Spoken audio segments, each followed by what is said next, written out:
with producers across the country, it's not that they're like afraid of making changes, is they're already under an insane amount of risk, and that their risk capacity is filled.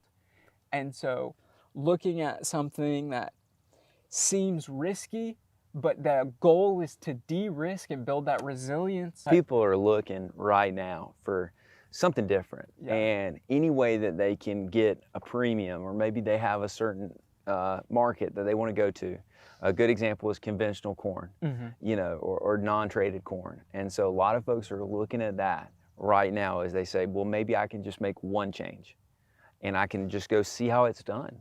Because a lot of these guys, they don't have a setup that would allow them to transition to organic right now. Right.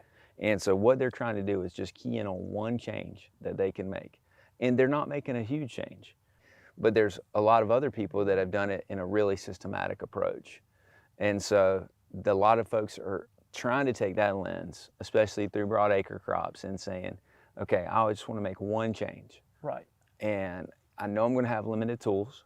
I know these tools might cost me different dollar amounts, but I just want to do one thing and see if I can do that and see if it makes me money.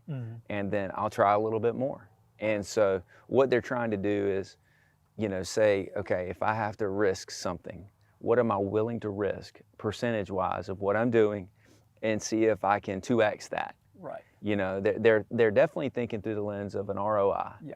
And so any small, you know, that's going back to changing my mind all the time. Yeah. Any small change that I can do and tweak and ask somebody, would you consider this? You know, here's the evidence for it. You know, here's why it might make sense for your operation. Here's why I think, you know, you should do this amount of it. And my conversation's never, I want you to go wall to wall with any of this. Right. It's always about saying, I know that based on your systems that, you know, you have one block that's kind of unique. Like, let's try it on that block. Right. You know, so I know you and I talked about best performing versus worst performing.